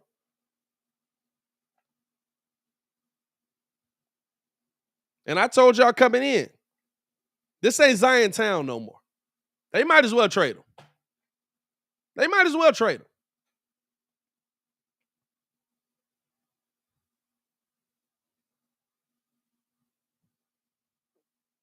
At this point, right? Like, it ain't his town no more. Also, I don't know how he works with Valanciunas, and I like what Valanciunas gives you, especially with the guards you have. I feel like more of the team dynamic would be CJ McCollum, Brandon Ingram, Jonas Valanciunas. You roll out there with those guys as your 3, right? I don't know if they get you a championship. Maybe it does. Maybe it doesn't. Maybe CJ's that level of player, right?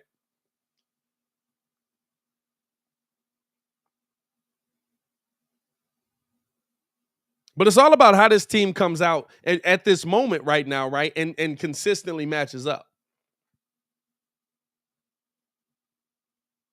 Last night, B.I.'s cooking. CJ McCollum also with 23, 8, and 9. He's going. But you see, watch those games, bro. Watch those games closely. Every single time they start to, okay, we're gonna close down the paint. We're not gonna allow you to get in here. We're not gonna allow you to drive. We're not gonna allow you to, you know what I'm saying? You're not getting through here. That's the second you see little kickoff, little dime lay right off to Jonas Valanciunas for the easy 2-hand jam, or to kick out to him and people forget about him and he's got the easy midi, right? He's that perfect garnish on top of what the other two do. He's that perfect. There we go. On top of what the other two do. That's what changes the game about this team. That's what makes this team so deadly right now. That's what makes them dangerous right now.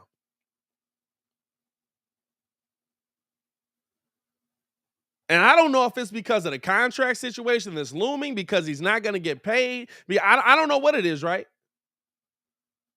But DeAndre Ayton, where are you, my boy?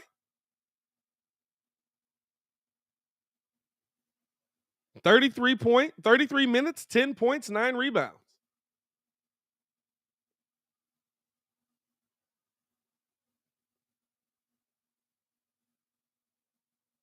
What happened to you, brother? This was supposed to be your year, right? That contract year? This was supposed to be your year. Show out. Ball out in the playoffs. Show why you're going to get paid that big money. Or you should be getting paid that big money.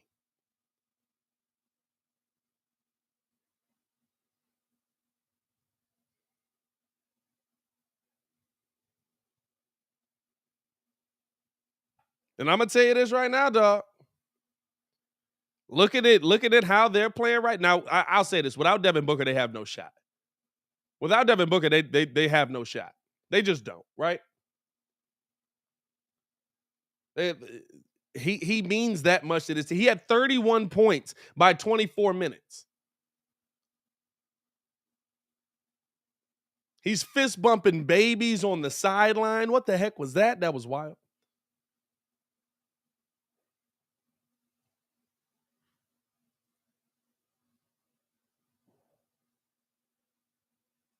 You know what I'm saying? Like he's doing so much for that team on a consistent basis that the biggest way or the biggest key for them, right, is him just being Devin Booker, just being dominant, just like he's the difference maker, right? Like I said yesterday on the show when we were all on here, there's only what do we say, 6 people really that have consistently been the reason that team's been in the finals, like Bron, Kobe, Duncan, Jordan. That's over the last 30 years. Like consistently in the Steph, consistently in the finals, Kobe. That's it, the last 30 years. Did I forget somebody? Kobe, Bron, Steph, Kobe, Duncan, Jordan.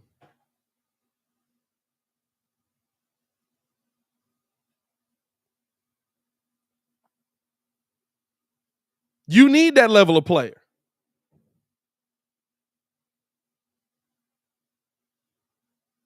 You need that level of player to be successful in this league. You need that level of player to win an NBA championship.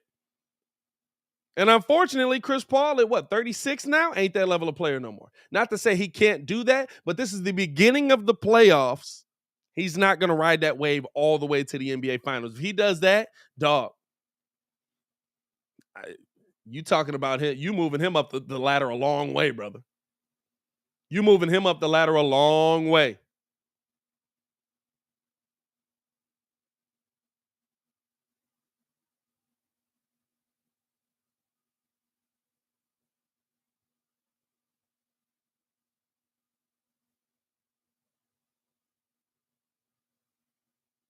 There's no way, right? Like, without Devin Booker, I don't see them getting that far.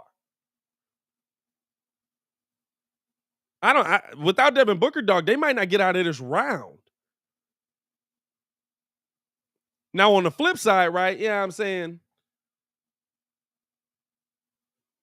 maybe all of a sudden DeAndre Ayton wakes up in that situation, but I would have hoped he woke up in the situation last night. Soon as D Book goes out, hey, guess what? You're next man up, brother.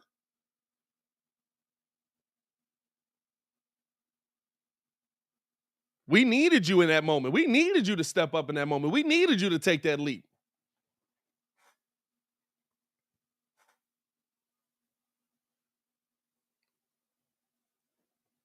That's going to be an interesting series. And I haven't seen an update on Booker's situation. Now, of course, I believe there are 2 games between their 2 days between their game, right?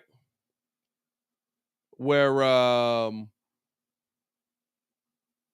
so they played yesterday. Yeah, they don't play again until the 22nd. That's Friday when the Bulls play again.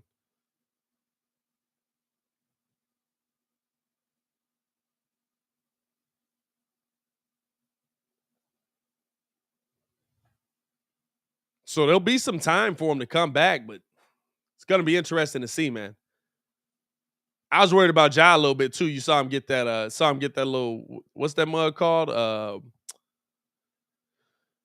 it is. It's a hip contusion. Somebody like Cat essentially just ran into his knee or into his thigh, and he went down for a little bit, but then came back cooking. Stop playing with my boy.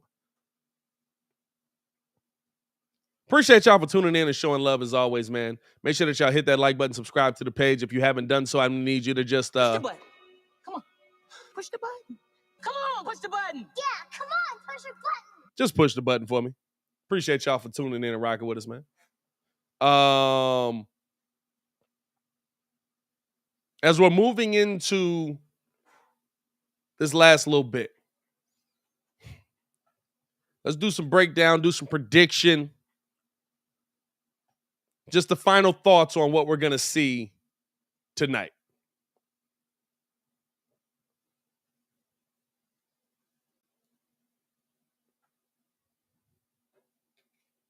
We're going to need the best game you can get from P. Will. The best game you can get from Derrick Jones Jr. The best game you can get from Alex Caruso, because Giannis Antetokounmpo is going to be on one.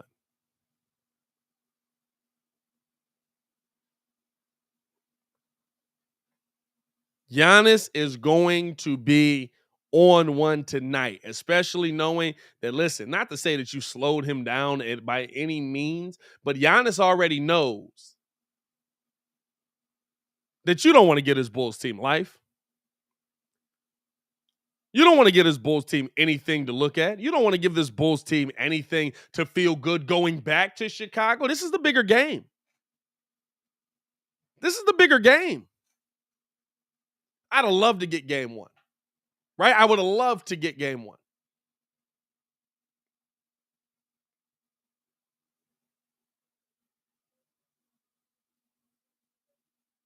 But we didn't. But if you can get game two,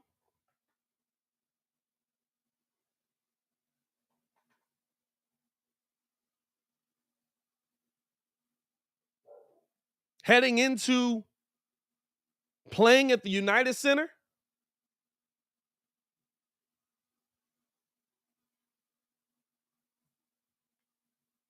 if you can get game two heading into playing in the United Center, ooh, it's going to be rocking, baby.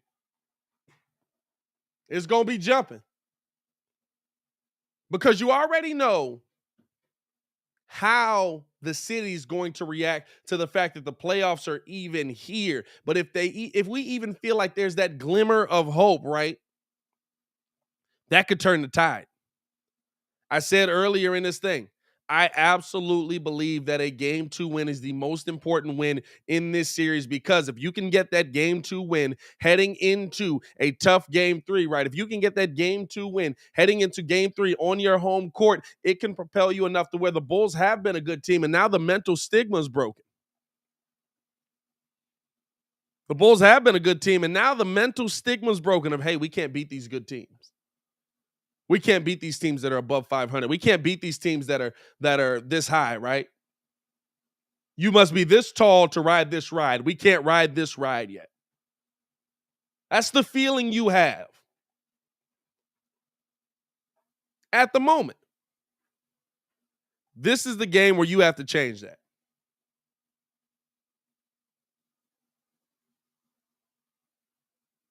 If you can turn the tide in this game and get the dub coming back into Chicago, you're riding a high coming into your hometown. You split on the road, fam. That would put Milwaukee at a little bit of a hold on now. Wait a minute. What are we doing here? What are we doing here, y'all? And here's the tough part. Listen, you got calls in the last game. I'm not even going to stunt with you. I was just as surprised as y'all were that we got calls.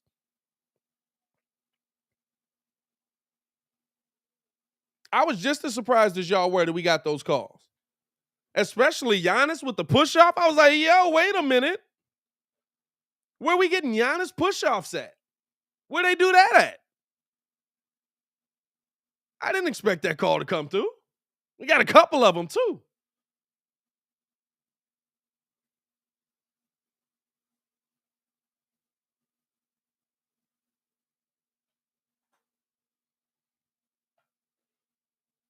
But you're not going to get those calls probably tonight. I'm going to tell you this right now.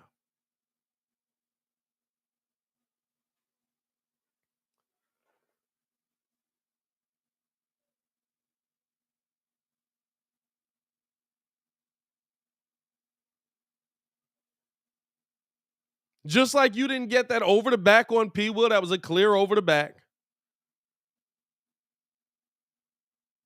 Or on Giannis Antetokounmpo, I should say, that was a clear over the back. And that's all I ask, right? Listen, coming into the night talking about officiating, all that I ask,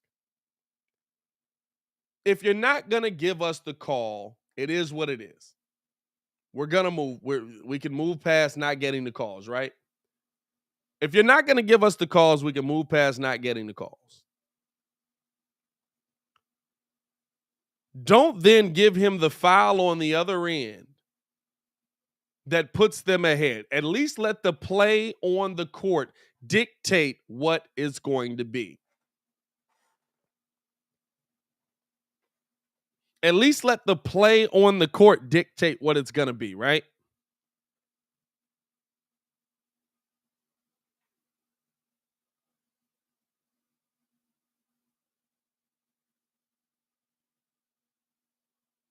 In a game like this coming up, right, the question that I've been getting the most, do you want to see more Ayo DeSumo? Do you want to see Ayo doing more? Do you want to see more of him on the court? That depends on Ayo. That depends on Ayo.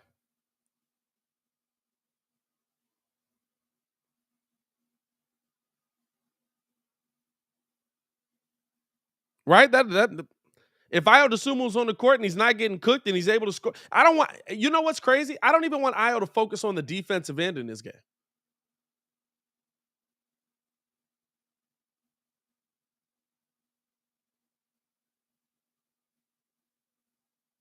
I want him to be, of course, not to say don't play defense, but like when you focus on something, especially when you're that young, even on the other end, you're like, okay, get back on defense. It's like, my boy, we ain't shot the ball yet. Even on the other end, hey, get back on defense. We got to get back on defense. We got to score first.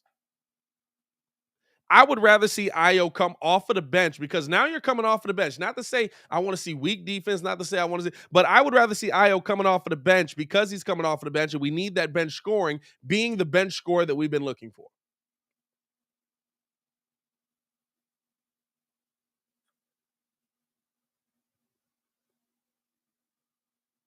I would rather see Ayo come off of the bench and be that, hey, listen, where's that shooter that we had those games?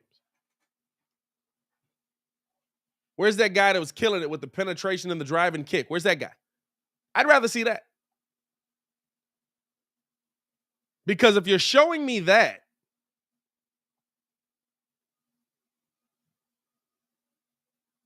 that tells me that you're ready for the moment. That tells me that you understand what the moment's going to be. That tells me that, okay, listen, now he's getting it going.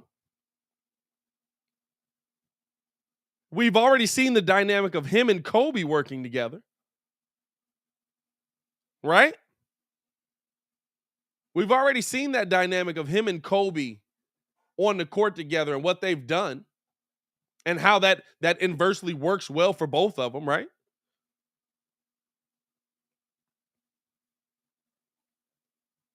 So now, if Ayo DeSumo gets going, Kobe White gets going, now you got another scoring option. Guess what? Well, I'm telling you, once the three balls start falling, it's like an avalanche effect. Now you're talking about, oh, Vooch in the corner, cash. Now you're talking about Zach up top, cash. DeMar in the corner, cash. Think about that LA game. That Clippers game, the last great game of basketball we saw. I can't say that. Last game was pretty good basketball. We just couldn't knock down shots. But that Clipper game, the last great game of offensive basketball, I should say, that we saw.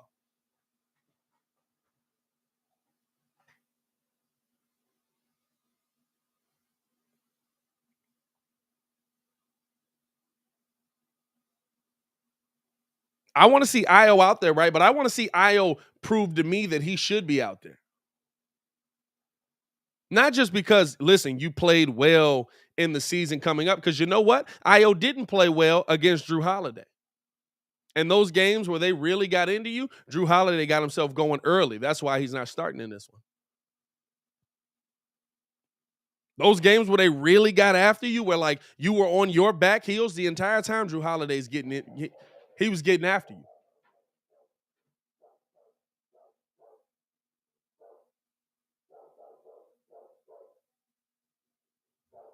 Apparently my dogs are freaking out. Don't worry about it.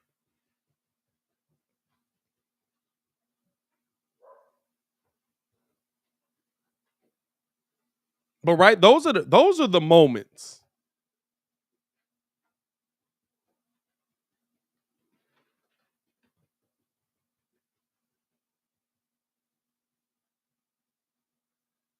That you have to take advantage of.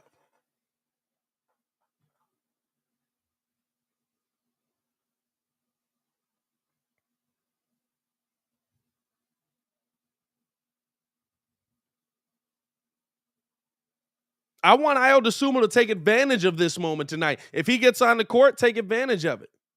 Put some shots up. What did he take? 2 shots in the last game? You know what I'm saying? Like, let's go. It's not the same game as it was before. This is the playoffs. As much as I say, oh, this is just another game for me. It's not. You come with a different intensity. You come with a different mindset. You come with an aggressive mindset. And the teams that don't, go home. 1, 2, 3, Cancun.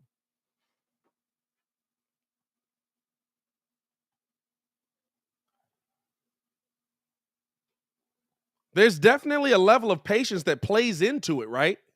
There is. There's a level of listen. When you one of those veteran teams that have been in there, you're patient with it, but you know when to be aggressive. Right now, we don't have the talent where we can be one of those veteran teams that's taking our time and doing this and doing that, or at least we don't have the mental fortitude to do it right now.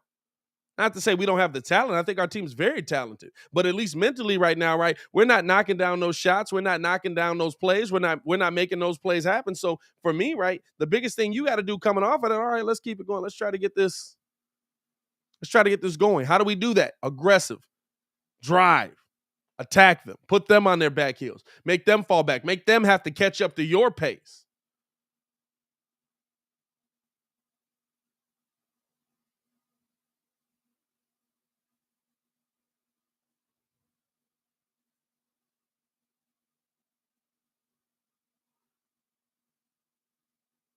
That's going to be the biggest difference for this team, man.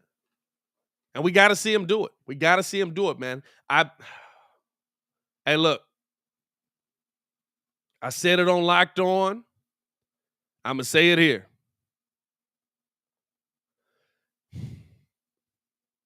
I'm in the business of predicting my team with dubs. Not to say I always say that we're going to win, not to say I always come out and say we're going to be on top, but I always wish the best for my team, and I think that in moments that they'll step up, right? I think this is that moment.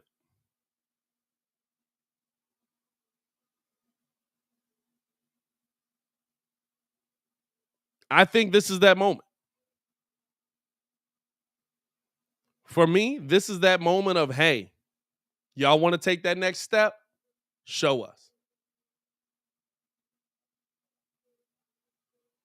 Y'all want to take that next step? Y'all want to be that level of team? Y'all want to get on that next level? Show us.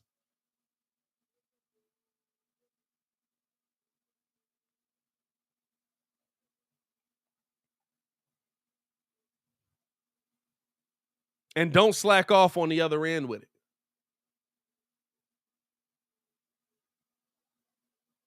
You can't slack off. The thing for me, right? Excuse me. The thing for me, right, that was key to see with this Bulls team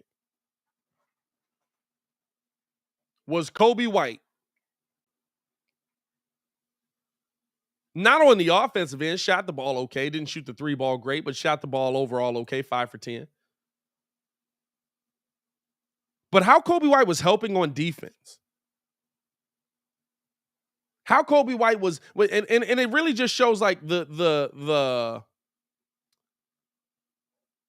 what's it called? Like it shows the mindset of the team in that situation, right? How he was helping on defense, how he was jumping in front, like all the little things, all the intangibles. That's what you need to see in this game.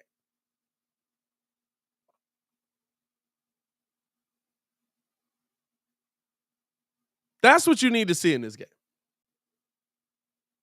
What he did in game 1, maybe give me a few more points.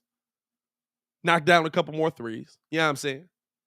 But what he did in game 1, you got to bring that in game 2. Bring me that intensity. And I tell you this right now, names are made in the playoffs, jobs are saved in the playoffs.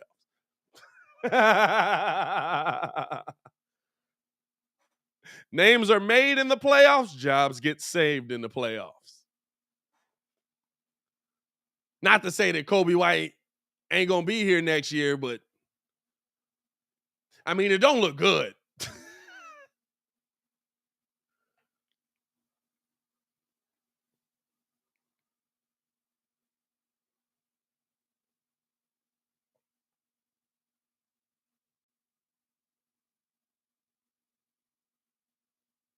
But hey, this is going to be a fun day, man. At a minimum, it's going to be a fun night. I want to see this team come out with some fight. I want to see this team come out with aggression. I want to see this team ready to punch somebody in the mouth. Don't do it literally. I don't need you ejected from the game. I want to see them take it to Milwaukee. And here's the interesting thing, right? The Bucks Bulls game was the most watched playoff game of the night.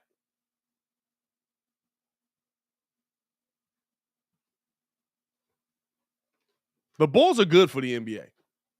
Chicago being in the playoffs is good for the NBA.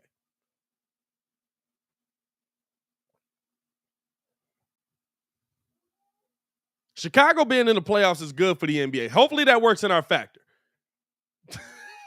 hopefully that plays a factor in our favor. You know what I'm saying? Like, maybe the NBA see them numbers and they be like, hey, send some of them calls the Bulls' way. Send some of them calls right over there. Right that way. If you could, please.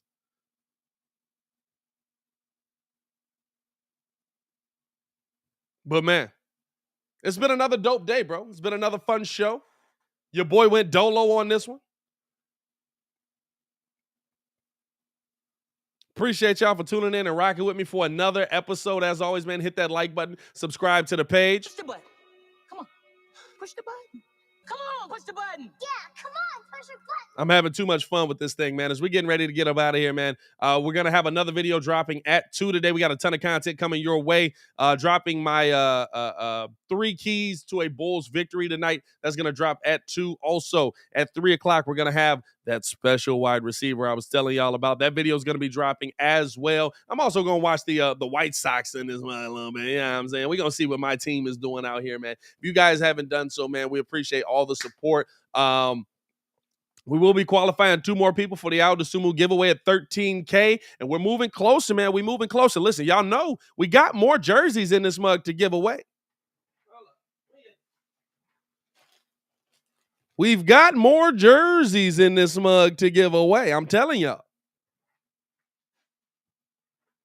So tune in. If y'all tune in for the post-game show, man, and call in, we'll ask you a couple trivia. We'll ask you a trivia question. You'll get thrown into the hopper, and we'll make it happen, man. So as always, man, it's your boy Pat the Designer back at it again. We appreciate y'all for showing that love, man.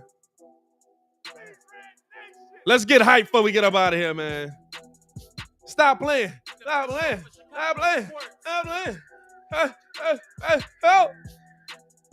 Y'all already know what we need tonight, man. Y'all already know what we need tonight. I'm going to need a dub. Let me get a dub. Peace.